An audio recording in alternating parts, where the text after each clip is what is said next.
तो बच्चों जैसे कि हमने लाइफ प्रोसेस के सीबीक्यूज कवर कर लिए हैं, अब हम बारी है बेटा कंट्रोल एंड कोऑर्डिनेशन के कंपेटेंसी बेस्ड क्वेश्चन। तो स्टार्ट करेंगे हम। पहला क्वेश्चन ये रहा, Sapna suffer from condition due to which her average blood sugar level is 174 milligram per decilitre. The average blood sugar मतलब ये जो सपना है उसकी बॉडी के अंदर ब्लड के अंदर ग्लूकोज का लेवल कितना हो गया है 174 मिलीग्राम पर डेसीलीटर, और हमारा जो नॉर्मल ग्लूकोज का लेवल होता है वो कितना होगा तो के 140 मिलीग्राम पर डेसीलीटर। तो क्या होगा सपना की बॉडी के अंदर ऐसा जिसकी वजह से उसकी बॉडी में उसके ब्लड के अंदर ग्लूकोज का लेवल बढ़ गया। तो ये रिलेशन किसके साथ है, पहले तो कौन सा हार्मोन के साथ रिलेशन है, अभी हमने लाइफ प्रोसेस के अंदर भी देखा तो कि इंसुलिन, पेंक्रियाज में से बीटा सेल में से इंसुलिन रिलीज होता है जो हमारे ब्लड के अंदर ब्लड में ग्लूकोज के लेवल को क्या करता है, मेंटेन करता है। तो सबसे पहले तो हम ये थायरोक्सिन वाला जो ऑप्शन है वो रिमूव कर देंगे। इंसुलिन, तो यहाँ पे क्या लिखा है, insufficient production of insulin in her body. Second answer क्या आएगा, सही आएगा। इंसुलिन की जो मात्रा है वो कम हो जाएगी जिसकी वजह से होगा डायबिटीज मेलिटस। तो हमारा सेकेंड ऑप्शन क्या रहेगा, सही रहेगा बच्चों। सेकेंड क्वेश्चन देखो, auxin is a plant hormone that promote growth cell elongation and is produced by the apical meristem. It inhibit the growth of the lateral bud. अब देखो यहाँ पे ये सपोज स्टेम है, ये क्या है, स्टेम है। स्टेम में यहाँ पे जो मेरिस्टेम होती है उसको हम बोलते हैं सूट अपाइकल मेरिस्टेम। क्या बोलते हैं, सेम सूट अपाइकल मेरिस्टेम, जिसकी वजह से प्लांट की क्या बढ़ती है, हाइट बढ़ती है, जिसको हम बोलते हैं प्राइमरी ग्रोथ। प्लांट की हाइट बढ़ती है तो उसको हम बोलते हैं प्राइमरी ग्रोथ, प्लांट की चौड़ाई बढ़ती है तो उसको हम बोलते हैं सेकेंडरी ग्रोथ।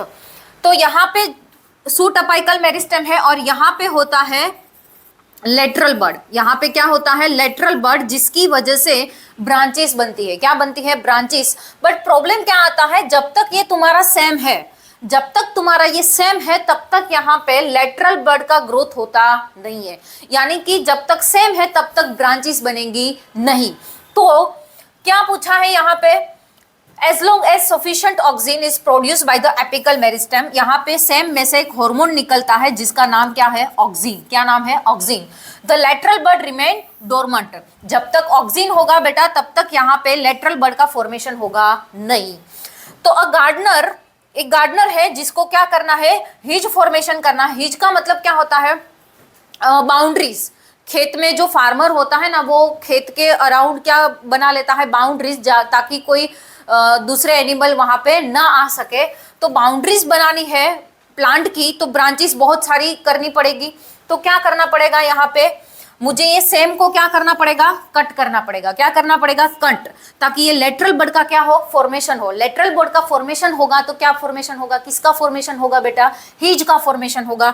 तो क्या आएगा answer, spray water on the tips of the stem नहीं, dig around the plant root and apply more manure, trim the hedge by cutting off the tip of the stem. हम क्या कर देंगे, tip of the stem को क्या कर देंगे, cut कर देंगे। तो हमारा थर्ड ऑप्शन क्या रहेगा, सही रहेगा। नेक्स्ट हमारा क्वेश्चन है, show in the figure below is a plant in which auxin is synthesised as a part X. ये जो पार्ट एक्स है अभी मैंने बताया, पार्ट एक्स के अंदर कौन सा हार्मोन रिलीज होगा, तो क्या ऑक्सीन रिलीज होगा, जिसकी वजह से प्लांट की क्या बढ़ेगी, हाइट बढ़ेगी। The plant and kept in near window, क्या किया, she then took the plant and kept in near a window with sunlight and observed it after 7 days। उन्होंने क्या किया, इस पार्ट को यहाँ से कट कर दिया। क्या कर दिया, कट कर दिया। फिर उस प्लांट को उन्होंने विंडो के सामने 7 डेज तक रखा। तो क्या होगा, 7 डेज के बाद part Y grow and bend towards the window, part Z starting growing upward and cut out the soil. ये तो गलत ही, ये तो आएगा ही नहीं। Part Y did not grow at all, part Y grow upward. अब देखो यहां से हमने कट कर दिया तो ये जो पार्ट होगा ना वो ग्रो नहीं हो पाएगा। ओके, तो ऑप्शन क्या रहेगा हमारा, थर्ड सही रहेगा। क्यों, क्योंकि अभी मैंने बताया जस्ट यहाँ पे क्या होगा, सूट अपाइकल मेरिस्टेम, ये हम कट कर देंगे तो ये पार्ट ग्रो कर पाएगा नहीं। नेक्स्ट है, during pollination plant ensure that the pollen grain from a species germinate on the stigma of the same species, which of the following ensure this। मतलब देखो ये सपोज स्टिग्मा है, ये स्टाइल और ये ओवरी। ओवरी के अंदर क्या होता है? Ovule. After fertilisation ovary convert हो जाती है फ्रूट में, ओव्यूल कन्वर्ट हो जाता है सीड में। ये पोलन ग्रेन है। ये क्या है? Pollen grain. अब ये पोलन ग्रेन में से जो इनर लेयर होता है उसमें से पोलन ट्यूब जर्मिनेट होती है। क्या जर्मिनेट होती है? Pollen tube. और ये जो ओव्यूल है, पोलन ट्यूब को जर्मिनेट करके यहाँ पे पोलन ट्यूब का क्या हो रहा है? ग्रोथ हो रहा है। पोलन ट्यूब का क्या हो रहा है? ग्रोथ हो रहा है। ये ग्रोथ करवाता कौन है? तो ओव्यूल में से एक केमिकल रिलीज होता है। ग्रोथ का मतलब होता है ट्रोफिज्म। क्या होगा? ट्रोफिज्म। और किसकी वजह से यहाँ पे पोलन ट्यूब का ग्रोथ हो रहा है? Towards the ovule. ग्रोथ देखो किस साइड हो रहा है? Towards the ovule. करवा कौन रहा है? तो ओव्यूल में से एक केमिकल रिलीज होगा जिसका नाम क्या होगा? कीमो। कीमो का मतलब क्या होता है? केमिकल। कीमो का मतलब क्या होगा? केमिकल। और ट्रोफिज्म का मतलब क्या होगा? ग्रोथ। ग्रोथ हो रहा है पोलन ट्यूब का टूवर्ड्स दी ओव्यूल। किसकी वजह से? मैम केमिकल की वजह से, इसीलिए यहाँ पे हम बोलेंगे कीमोट्रोफिज्म। ओके, चलो नेक्स्ट क्वेश्चन है हमारा बेटा। ओके, ये हमने कर दिया।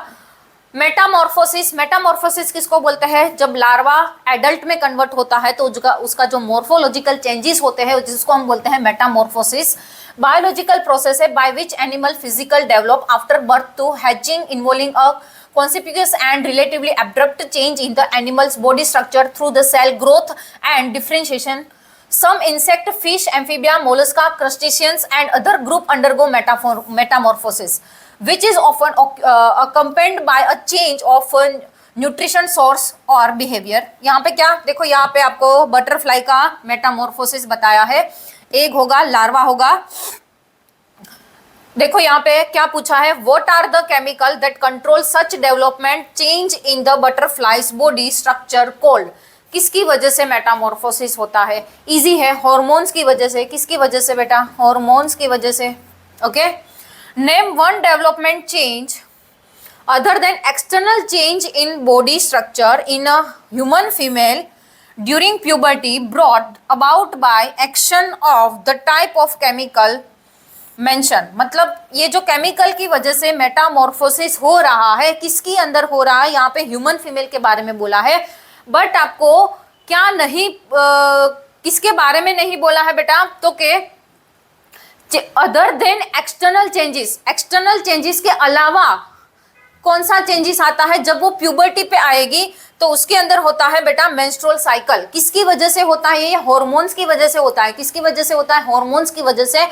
प्यूबर्टी आने तक उसकी मेंस्ट्रुअल साइकिल क्या हो जाती है? स्टार्ट हो जाती है। What is the most likely genetic difference between the larva and adult stage in the life cycle of the butterfly? Genetic makeup बेटा कभी चेंज नहीं होता है मेटामॉर्फोसिस में, चाहे लार्वा हो या एडल्ट हो, उसमें जेनेटिक मेकअप कोई चेंज होगा नहीं। There is a no difference in genes larva and adult. As a first line of defence stress hormone are released in human. As an equivalent which hormone is a most likely to be released as a first line of defence in plant? Plant के अंदर obviously बेटा क्या होगा? First line defence hormones होगा। There have been a report of plant hormone being found in animal bodies, even abscisic acid जो plant को stress condition में भी सर्वाइव करने में मदद करता है। कौन? Abscisic acid, ABA। किसके अंदर? प्लांट के अंदर। There have been report of plant hormone being found in animal body even when they are not synthesized by the animal। मतलब क्या बोला है यहाँ पे कि भाई प्लांट के जो हॉर्मोन्स है वो एनिमल के अंदर हमको देखने मिलता है, बाकी एनिमल तो बल्कि वो हॉर्मोन्स प्रोड्यूस भी नहीं करते। तो एनिमल में वो हार्मोन आए कहाँ से? कौन से हार्मोन? तो के प्लांट के हार्मोन। तो what can be the most common pathway of entry of such hormone in animal? Through food. कौन सा पाथवे होगा? थ्रू फूड, क्योंकि हम वेजिटेबल्स खाते हैं ना। प्लांट के जो हॉर्मोन्स है वो हमारी बॉडी में कैसे आते हैं बेटा? Through food. चलो, name one plant hormone that control directional growth. Auxin, easy है ये तो। कौन डायरेक्शनल ग्रोथ करता है? Auxin. Plant hormone are also refer to as a growth regulator and can be controlled by a number of stimuli. Mention one point of difference between the functioning of animal growth hormone and plant growth regulator. Plant growth hormone को हम plant growth regulator भी बोलते हैं, PGR. Okay, तो क्या difference है दोनों में, plant hormones and animal hormones में? तो के एक डिफरेंस है कि जो प्लांट ग्रोथ हार्मोन होते हैं ना, वो इन्फ्लुएंस हो जाते हैं एक्सटर्नल स्टिम्युलाई से, बल्कि ये जो एनिमल हार्मोन्स होते हैं ना, वो इन्फ्लुएंस नहीं होते हैं एक्सटर्नल स्टिम्युलाई से। जैसे कि लाइट है, ग्रेविटी है, वो सबका फर्क किसके ऊपर पड़ता है? तो क्या प्लांट हार्मोन्स के ऊपर पड़ता है, एनिमल हार्मोन्स के ऊपर इन सभी चीजों का फर्क पड़ता नहीं है। चलो next, Sheila saw a snake and instantly jumped back. She then slowly moved. पहले उन्होंने एक सांप देखा, फिर उन्होंने तुरंत ही जंप किया, फिर वो स्लोली मूव करा। What is the difference between two action of instantly jumping and walking away? इन दोनों में क्या फर्क है? पहले उन्होंने क्या किया, इंस्टेंट जंप किया, ये इनवॉलेंट्री एक्शन है। कैसी है बेटा? इनवॉलेंट्री एक्शन है। किसकी वजह से? जिसको हम बोलते हैं रिफ्लेक्स एक्शन। क्या बोलते हैं? Reflex action. और फिर उन्होंने धीमे क्या हो गई, उन्होंने वॉकिंग किया थोड़ा दूर, तो ये क्या होगा? वॉलेंट्री एक्शन होगा। कैसा होगा? वॉलेंट्री एक्शन होगा, स्लो होगा। कैसा होगा? स्लो। ये फास्ट होता है, ये कैसा होगा? फास्ट होगा। इसको हम रिफ्लेक्स एक्शन बोलते हैं। ये इनवॉलेंट्री होगा और ये क्या कैसा होगा? वॉलेंट्री होगा। Next, Hema bought some unripe tomato and left half of them in a brown paper bag and the other half in open tray. ये जो हेमा है कुछ टमाटर लाई है, कुछ टमाटर उन्होंने ब्राउन पेपर बैग के अंदर रख दिया और कुछ टमाटर उन्होंने ओपन ट्रे के अंदर रख दिया। After 2 days, she noticed that the tomatoes in the paper bag had ripened, but the ones in the open tray had not. उन्होंने देखा जो पेपर बैग के अंदर रखा था, ब्राउन पेपर बैग के अंदर रखा था, उसके अंदर वो टमाटर क्या हो चुके थे बेटा? पक चुके थे, बट जो खुले रखे थे वो पके हुए नहीं थे। तो ऐसा क्यों हुआ बेटा? तो कि what hormone facilitate the ripening of the tomatoes? Fruit को पकाने में एक हार्मोन रिस्पॉन्सिबल होता है जिसका नाम है इथिलीन। ओके, तो यहाँ पे हार्मोन कौन सा आएगा? Ethylene. Ethylene is a gaseous hormone जो फ्रूट को पकाने में मदद करता है। तो why did the tomato in the paper bag is ripen faster? जो पेपर बैग के अंदर जो टमाटर रखे थे वो जल्दी क्यों पक गए और जो ट्रे के अंदर खुले रखे थे वो टमाटर पकने में टाइम लगेगा? ऐसा क्यों? ताकि ये जो गैसियस हार्मोन होते हैं ना वो इवोपरेट हो जाता है और जो टमाटर पेपर बैग के अंदर रखा है वो इवोपरेट नहीं हो पाएगा। तो इथिलीन ज्यादा देर तक वहां पे रहेगा पेपर बैग के अंदर, तो टमाटर फटाफट पक जाएंगे।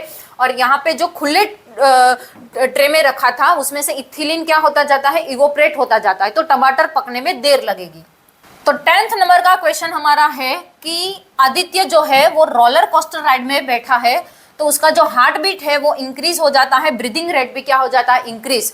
तो उसके लिए कौन सा हार्मोन रिस्पॉन्सिबल है? एड्रेनालिन। जब इमरजेंसी कंडीशन होती है तब हमारी बॉडी में कौन सा हार्मोन रिलीज होता है? हार्ट बीट इंक्रीज हो जाता है, जिसकी वजह से हमारा ब्रीदिंग रेट इंक्रीज हो जाता है, प्यूपिलरी डायलेट हो जाती है, तो उसके लिए कौन सा हार्मोन रिस्पॉन्सिबल होगा? एड्रेनालिन। नेक्स्ट क्वेश्चन है हमारा, plant growth regulator do not always promote growth. Always plant growth regulator जो है, प्लांट ग्रोथ जो हार्मोन्स है वो हमेशा ग्रोथ नहीं करवाते हैं। हार्मोन्स 2 टाइप के होते हैं, एक होता है प्लांट ग्रोथ को इनहिबिट कराएगा और एक प्लांट के ग्रोथ को प्रमोट करवाएगा। ओके, तो कुछ ऐसे हार्मोन्स होते हैं जो प्लांट की ग्रोथ को इनहिबिट भी करते हैं। Site 1 example in support of the above statement and mention the action of the same. इसमें कौन सा हार्मोन आएगा? एब्सिसिक एसिड, जो क्या है? प्लांट ग्रोथ इनहिबिटर है। और ऑक्सिन क्या है बेटा? प्लांट ग्रोथ को प्रमोट करवाता है। ये एब्सिसिक एसिड क्या करवाता है? एब्सिसिक एसिड सेनिसेंस करवाता है, एजिंग की तरफ ले जाता है। ओके, चलो नेक्स्ट। ओके, तो हमारे 2 चैप्टर कंप्लीट हो गए हैं, life process and control and coordination. Next lecture में हम अगले 3 चैप्टर कवर करेंगे जिसके अंदर हम लाएंगे इसी तरह के CBQ competency based question. Okay, thank you.